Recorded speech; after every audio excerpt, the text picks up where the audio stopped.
आज के अनंत का फंडा के एपिसोड में हम सबसे पहले डिस्कस करने वाले हैं नीवा बूपा के आईपीओ के बारे में। देखो, नीवा बूपा हेल्थ इंश्योरेंस का आईपीओ इसी वीक में ओपन होने वाला है। एकदम बेसिक से बात करेंगे और एडवांस तक जाएंगे। काफी इंपॉर्टेंट वीडियो, तो एंड तक मत देखिएगा। और मार्केट के रिलेटेड डिस्कशन भी काफी इंपॉर्टेंट होने वाला है, पर उसे आपको towards the second part of this video आपको मिल जाएगा। सबसे पहले एकदम बेसिक पॉइंट की बात करें तो कंपनी हेल्थ इंश्योरेंस प्रोवाइड करती है। अगर हम कंपनी की बात करें, देखिए, because I am from the same industry, मैं फाइनेंशियल प्लानिंग में लोगों की हेल्प करता हूं, लोगों की मदद करता हूं। अगर आप भी चाहते हैं हमारे थ्रू हेल्थ इंश्योरेंस या फिर टर्म इंश्योरेंस में बाय करना, या हमारी टीम की कोई हेल्प चाहते हो, तो डिस्क्रिप्शन में आपको लिंक मिल जाएंगे, चेकआउट कर लीजिएगा। Because I am from the same industry, ये एक ऐसी हेल्थ इंश्योरेंस कंपनी है जो इनोवेटिव चीजें बार बार इंट्रोड्यूस करने की कोशिश कर रही है।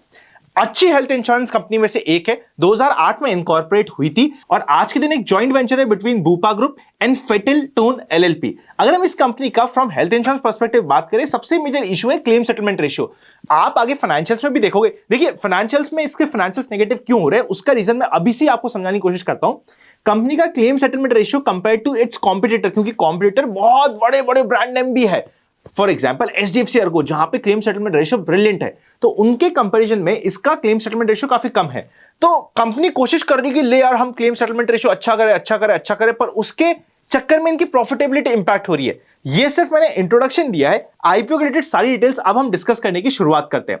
आईपीओ ओपन होने वाला है 7th से 11th के बीच में। अलॉटमेंट डिसाइड हो जाएगा 12th को। 13th को या तो आपको अपना पैसा मिल जाएगा या फिर शेयर्स मिल जाएंगे। लिस्टिंग की डेट है 14th ऑफ नवंबर की।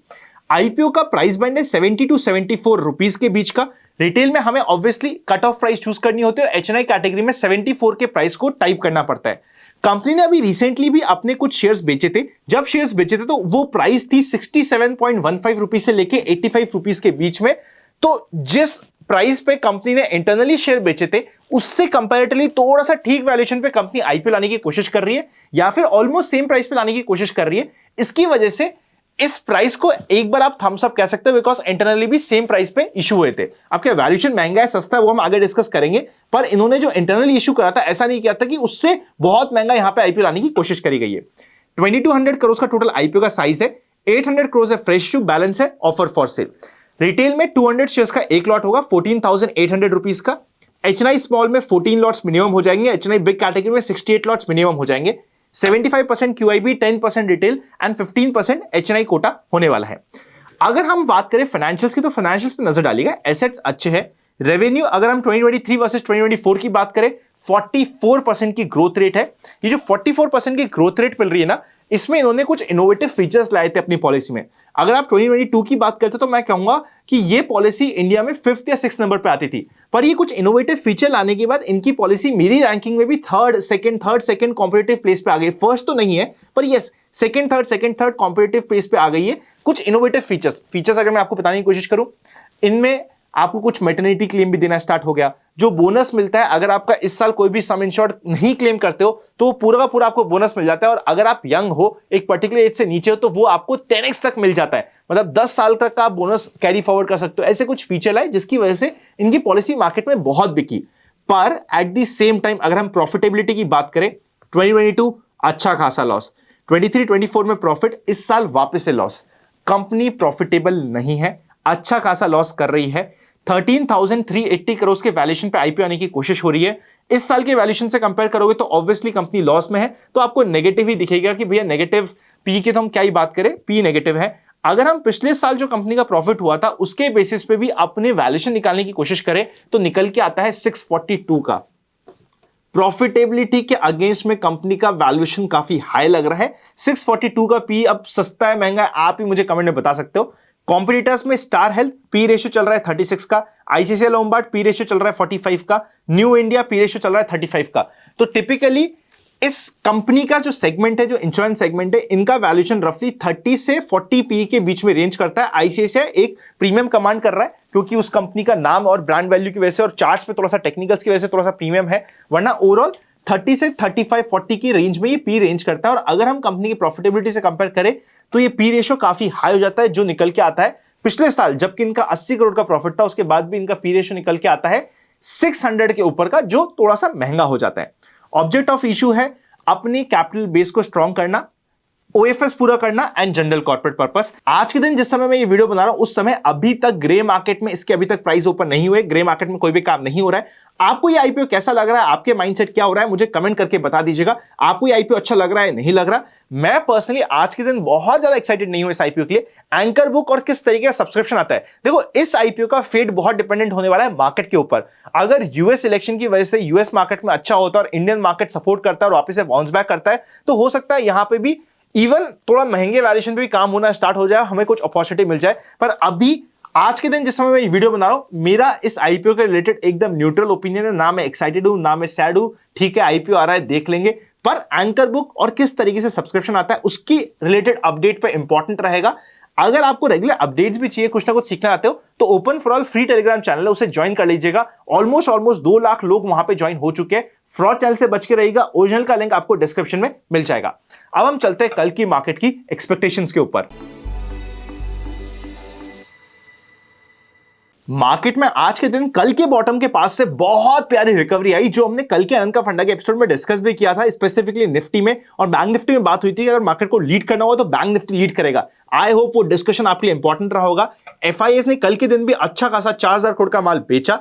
आई एम फीलिंग कि टुडे एफआईएस की तरफ से शायद हमें बहुत ही म्यूटेड सेलिंग या फिर इवन पॉजिटिव बाइंग मिल जाए, तो थोड़ा सा तसल्ली मिलेगी कि चलो आज के दिन का जो मूव था वो एफआईएस की तरफ से था। बट ओवरऑल मार्केट में, इंटरनेशनल मार्केट में मूव ठीक हुआ, यहां पे थोड़ा सा आज बाउंस बैक आया। आज का बाउंस बैक काफी इंपॉर्टेंट था, जो काफी फंसे हुए लोग थे उनके लिए।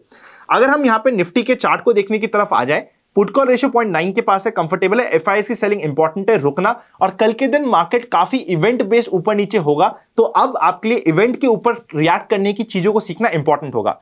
आज की ट्रेड बहुत सिंपल थी, मार्केट जैसे इसके आसपास क्या है, ये सपोर्ट है, यहां से बाउंस बैक आएगा। अगर आपने ये मूवमेंट कैप्चर किया है तो मुझे कमेंट करके बताइएगा, मुझे लगेगा कि हाँ यार जो हम डिस्कस कर रहे हैं उसको आप यूज भी कर रहे हो। अब यहां पे मार्केट ने एकदम अपने रेजिस्टेंस लेवल के आसपास की क्लोजिंग दी है।